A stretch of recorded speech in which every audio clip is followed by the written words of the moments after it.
नमस्कार दोस्तों, मेरा नाम है अरुण सिंह और आप सफ़र कर रहे हैं फ्री एजुकेशन वर्ल्ड की दुनिया में। आज इस लेक्चर में मैं आप अपनी पॉलिटी की सीरीज़ को आगे बढ़ाते हुए हम लास्ट वाले लेक्चर में देख चुके हैं जजेस की अपॉइंटमेंट कैसे होती है और बेसिक लगभग जान चुके हैं सारा।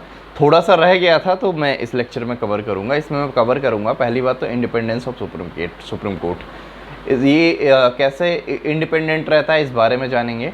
और दूसरा हम जानेंगे इसकी क्या क्या पावर्स होती हैं। तो अगर हम इंडिपेंडेंसी के बारे में देखें तो सुप्रीम कोर्ट जो है ये एक फेडरल कोर्ट है, क्योंकि एक ही कोर्ट होता है पूरी सुप्रीम कोर्ट एक ही है हमारी कंट्री में। और ये हाईएस्ट कोर्ट ऑफ अपील के साथ साथ guarantor of the fundamental rights and guardian of the constitution भी बोला जाता है हमारी इंडियन सुप्रीम कोर्ट को। और ये कि विदाउट फियर एंड फेवर के काम कर सके, इसके लिए कुछ प्रोविज़न रखे गए हैं हमारे कॉन्स्टिट्यूशन में, जिससे कि किसी का फेवर ना हो सके और कोई फियर में काम ना हो, सारे काम ईमानदारी से हों और इंडिपेंडेंटली हो। इसके चलते कुछ प्रोविज़न रखे गए हैं, उनके बारे में हम पहले डिस्कस करें।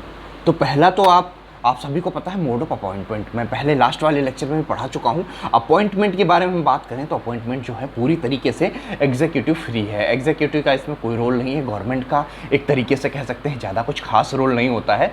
कॉलेजियम सिस्टम से ही अपॉइंट किए जाते हैं सारे के सारे जजेस। दूसरी बात है सिक्योरिटी ऑफ टेन्योर। एक टेन्योर फिक्स करा जाता है इसमें, ठीक है। एक टेन्योर फिक्स सिक्योर टेन्योर की बात करी जाती है और इनको केवल रिमूव किया जा सकता है उस ग्राउंड पे प्रेसिडेंट के द्वारा जो कि कॉन्स्टिट्यूशन में मेंशन है। तो इतना आसान भी नहीं है कोर्ट के जज को इधर से उधर उठाकर फेंक देना। तो आप कह सकते हैं ये इतनी जल्दी पीछे रिमूव भी नहीं किए जा सकते। तो एक फिक्स सिक्योर टेन्योर की बात करी गई है, फिक्स तो नहीं है। यहाँ 65 साल की एज दी गई है, 65 ईयर की एज तक सुप्रीम कोर्ट के जज सर्व कर सकते हैं। और सर्विस कंडीशन भी जो हैं वो भी फिक्स करी गई हैं। फिक्स सैलरी है, फिक्स अलाउंसेस हैं, फिक्स प्रिविलेजेस हैं, ये सब कुछ फिक्स करा गया है। और पार्लियामेंट टाइम टू टाइम इन सब चीज़ों को घटा और बढ़ा सकती है। इवन इमरजेंसी के केसेस में भी ये चीज़ें they can not be change on their disadvantage after the appointment except during the financial emergency. केवल फाइनेंशियल इमरजेंसी एक ऐसी कंडीशन है, नेशनल इमरजेंसी में चेंज नहीं होता। फाइनेंशियल इमरजेंसी में इनकी सैलरी अलाउंसेस को चेंज किया जा सकता है, अदरवाइज इसको चेंज भी नहीं किया जा सकता। और इनके जितने भी एक्सपेंसेस हैं वो सारे कहाँ से चार्ज करे जाते हैं? कंसोलिडेटेड फंड ऑफ इंडिया से। और उससे क्या बोलते हैं, कंडक्ट ऑफ जजेस कैन नॉट बी डिस्कस्ड। जो जज का कंडक्ट है उसको डिस्कस नहीं किया जा सकता और बैन लगा रहता है इनकी प्रैक्टिस पे आफ्टर रिटायरमेंट के बाद ये प्रैक्टिस नहीं कर सकते। क्यों? क्योंकि क्या पता लालच में रिटायरमेंट पहले ले लें, रिटायरमेंट के बाद किसी का फेवर करें, प्रैक्टिस करना शुरू कर दें, इसलिए ये चीज़ रखी गई है। और पावर दी गई है अगर खुद का कोई कंटेम्प्ट है। ये क्वेश्चन भी आया था यूपीएससी प्रीलिम्स 2023 में 2022 में, सॉरी गलती से निकल गया, 2022 में क्वेश्चन आया था कि कंटेम्प्ट की पावर सुप्रीम कोर्ट के पास होती है। हाँ, अपने ही अगर कोई सुप्रीम कोर्ट ने फैसला सुनाया है, उसको कोई कंटेम्प्ट कर रहा है तो उसको पनिश करने की पावर भी सुप्रीम कोर्ट के पास होती है। और फ्रीडम होती है अपने खुद के स्टाफ को अपॉइंट करने के लिए, जिससे कि पॉलिटिकल इंटरफेरेंस ना हो, एग्जीक्यूटिव का कोई इंटरफेरेंस ना हो। और इसका जो जुरिस्डिक्शन है उसको कर्टेल नहीं किया जा सकता, उसको कहीं केसेस उस पर नहीं किया जा सकता, ठीक है। वो फाइनल जुरिस्डिक्शन होता है, सुप्रीम कोर्ट का जुरिस्डिक्शन होता है। और सबसे इम्पॉर्टेंट लास्ट वाला, सेपरेशन फ्रॉम द एग्जीक्यूटिव से बिल्कुल सेपरेट कर दिया गया है। हालांकि एनजेएसी जो लाया गया था, एनजेएसी इसको नल एंड वॉइड इसीलिए सुप्रीम कोर्ट ने कर दिया। 99th कॉन्स्टिट्यूशनल अमेंडमेंट एक्ट था, इसमें एग्जीक्यूटिव का रोल कर दिया गया था जजेस के अपॉइंटमेंट में, जिसको बिल्कुल अब बाहर कर दिया गया। तो आप कह सकते हैं एग्जीक्यूटिव को बिल्कुल सेपरेट रखा गया है जुडिशरी से। तो ये कुछ तथ्य हैं जिससे आप कह सकते हैं कि जो सुप्रीम कोर्ट ऑफ इंडिया है हमारा, वो पूरी तरीके से इंडिपेंडेंट बॉडी है और इंडिपेंडेंटली वर्क करता है। अब इस वीडियो में हम देखेंगे जुरिस्डिक्शंस के बारे में। जुरिस्डिक्शन सुप्रीम कोर्ट की कहाँ कहाँ होती है। तो अगर हम जुरिस्डिक्शन की बात करें तो सबसे ऊपर आती है ओरिजिनल जुरिस्डिक्शन। ओरिजिनल जुरिस्डिक्शन जो है ये सिविल और क्रिमिनल केसेस में नहीं होती। ओरिजिनल जुरिस्डिक्शन, क्वेश्चन भी आ जाता है क्या सुप्रीम कोर्ट की ओरिजिनल जुरिस्डिक्शन सिविल और क्रिमिनल केसेस में है? नहीं है। ओरिजिनल जुरिस्डिक्शन में सबसे पहले क्या आता है आपका? स्टेट और स्टेट का कोई मैटर है, या स्टेट और सेंटर का कोई मैटर है, या स्टेट और सेंटर का कोई मैटर है। यहाँ पे सुप्रीम कोर्ट की पूर्णतया ओरिजिनल जुरिस्डिक्शन है, पूरा मामला सुप्रीम कोर्ट ही देखेगा। फिर दूसरे नंबर पे आता है आपका रिट जुरिस्डिक्शन। रिट जुरिस्डिक्शन जो है, रिट जुरिस्डिक्शन कहाँ पे आता है? फंडामेंटल राइट के केस में आर्टिकल 32 के तहत जो रिट पिटीशन पड़ती है फंडामेंटल राइट में, वो रिट जुरिस्डिक्शन के तहत आता है। ये भी सुप्रीम कोर्ट का रिट जुरिस्डिक्शन है, जो कि उसे क्या बोलते हैं, रिट जो है हाई कोर्ट में भी पढ़ सकती हैं, वो पढ़ती हैं आर्टिकल 226 के तहत। ठीक है, अब फिर आता है एपीलेट जुरिस्डिक्शन। एपीलेट जुरिस्डिक्शन ये है, क्या है? हाईएस्ट कोर्ट ऑफ अपील है। हाईएस्ट कोर्ट ऑफ अपील है इंडिया के अंदर, हाईएस्ट कोर्ट ऑफ अपील जो है उसे क्या बोलते हैं? सुप्रीम कोर्ट है। फिर उसके बाद आता है एडवाइजरी जुरिस्डिक्शन। आर्टिकल 124 के तहत जो प्रेसिडेंट हैं वो एडवाइस सीख कर सकते हैं, किससे? सुप्रीम कोर्ट से। सुप्रीम कोर्ट से एडवाइस सीख कर सकते हैं। आर्टिकल 124 के तहत सुप्रीम कोर्ट प्रेसिडेंट को एडवाइस भी दे सकता है किसी भी मामले में, लेकिन ये एडवाइस प्रेसिडेंट के ऊपर बाइंडिंग नहीं होगी। ये कोर्ट ऑफ रिकॉर्ड का भी काम करता है। कोर्ट ऑफ रिकॉर्ड जो है वो हाई कोर्ट भी होता है, लेकिन वो राज्य के मामलों में होता है, राज्य के मामलों में, स्टेट के मामलों में होता है। लेकिन सेंट्रल के मामलों में कोर्ट ऑफ रिकॉर्ड जो है उससे क्या बोलते हैं? वो सुप्रीम कोर्ट होता है।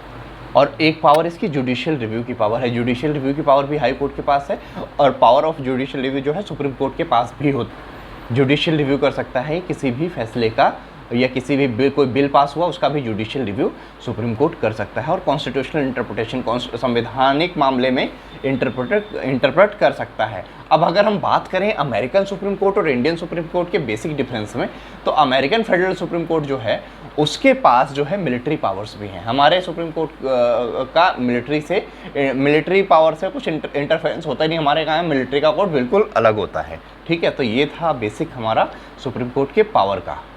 अब हम देखते हैं इसको डिटेल में। तो देखिए, जो ओरिजिनल जुरिस्डिक्शन है वो मैंने आपको बता दिया 3 मैटर पे है पूरी तरीके से। ओरिजिनल जुरिस्डिक्शन का मतलब होता है एक्सक्लूसिव जुरिस्डिक्शन, जिसमें कोई और इंटरप्रेट नहीं कर सकता। जैसे स्टेट टू स्टेट का है, या जो एक से ज़्यादा स्टेट का है, स्टेट और सेंटर का है, या बिटवीन 2 और मोर स्टेट्स का है। अगर यहाँ कोई लफड़ा फंसता है तो उसमें सुप्रीम कोर्ट का पूरा हक है फैसला सुनाने का, और पूरा जुरिस्डिक्शन जो है वो सुप्रीम कोर्ट का होता है।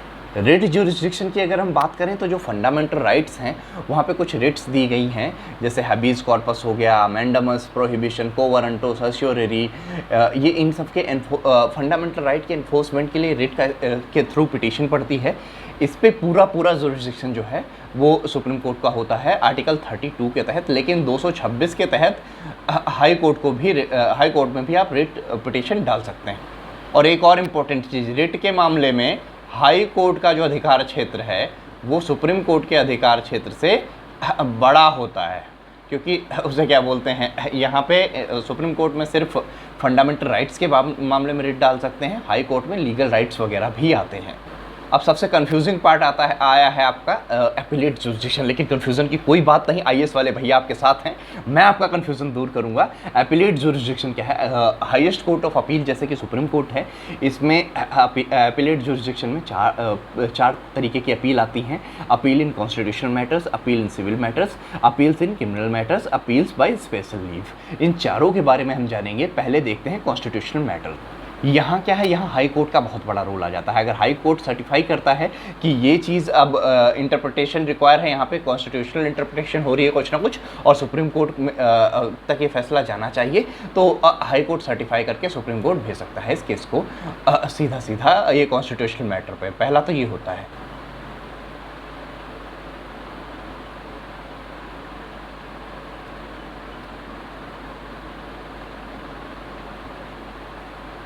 दूसरा आपका आता है सिविल मैटर पे।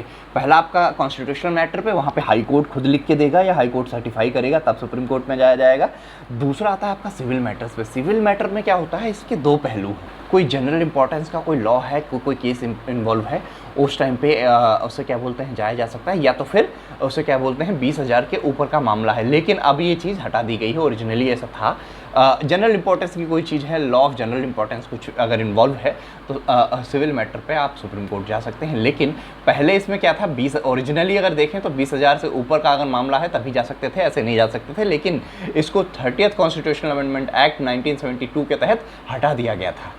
क्रिमिनल मैटर की अगर हम बात करें तो बेसिकली 2 मुद्दे होते हैं, या तो डेथ पेनल्टी किसी को मिली हुई है हाई कोर्ट के द्वारा, तब आप जा सकते हैं, या तो फिर हाई कोर्ट सर्टिफाई कर दे कि हाँ अब यहाँ पे उसे क्या बोलते हैं सुप्रीम कोर्ट के इंटरप्रिटेशन की ज़रूरत है, तब आप सुप्रीम कोर्ट जा सकते हैं। लेकिन पहले आपको हाई कोर्ट जाना पड़ेगा। और स्पेशल लीव अपील के तहत भी आप कोर्ट जा सकते हैं। बस ये मिलिट्री का मैटर नहीं होना चाहिए, मिलिट्री कोर्ट का मिलिट्री ट्रिब्यूनल या मिलिट्री कोर्ट का मैटर नहीं होना चाहिए। आप स्पेशल लीव के तहत जा सकते हैं। इसमें क्या होता है, इनकम टैक्स का कुछ मैटर है या फिर उसे क्या बोलते हैं आपका कोई क्लेम ऑफ राइट का मैटर है, या हाई कोर्ट ने आपको सर्टिफाई करके भेजा है स्पेशल लीव के तहत, हाई कोर्ट लिख कर दे देता है, तब आप सुप्रीम कोर्ट जा सकते हैं। बस इसमें मिलिट्री का मैटर नहीं होना चाहिए। एडवाइजरी जुरिस्डिक्शन अभी मैंने पढ़ा है, गलती से 124 या 123 पढ़ा दिया था मैंने। ये आर्टिकल 143 है। आर्टिकल 143 के तहत उसे क्या बोलते हैं, ये एडवाइजरी जुरिस्डिक्शन में आता है। प्रेसिडेंट को एडवाइस दी जा सकती है या सरकार एडवाइस ले सकती है, लेकिन एडवाइस बाइंडिंग नहीं होगी सरकार के ऊपर या प्रेसिडेंट के ऊपर।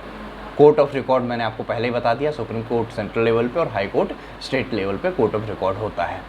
जुडिशियल रिव्यू की भी पावर मैं बता चुका हूँ, जुडिशियल रिव्यू कर सकते हैं किसी भी चीज़, किसी भी मैटर पे जुडिशियल रिव्यू करने का पूरी तरीके से अधिकार है। कॉन्स्टिट्यूशनल इंटरप्रिटेशन कर सकती है सुप्रीम कोर्ट, ये भी मैं आपको बता चुका हूँ। तो ये हमारा सुप्रीम कोर्ट के चैप्टर का अंत होता है। बहुत सारी चीज़ें आपको समझ में आई होंगी और अच्छी भी लगी होंगी पढ़ने में, बहुत सारी जानकारी भी मिली होगी इस चैप्टर के माध्यम से। आई होप मैं आप तक बहुत कुछ पहुंचा पाया हूं। अगर मैंने कुछ गलत पढ़ा है या कुछ बीच में गलती हुई है तो उसके लिए माफ़ी चाहता हूं। ह्यूमन एरर हो सकते हैं, ये बहुत कॉमन सी बात है। बाकी उसे क्या बोलते हैं, आप मेरे चैनल को सब्सक्राइब कीजिए और ऐसे ही मेरे चैनल से जुड़े रहिए। चैनल को सब्सक्राइब करिए, शेयर करिए वीडियो को लाइक कीजिए और एक समृद्ध भारत का निर्माण बनाने में मेरी मदद कीजिए। जय हिंद, जय भारत।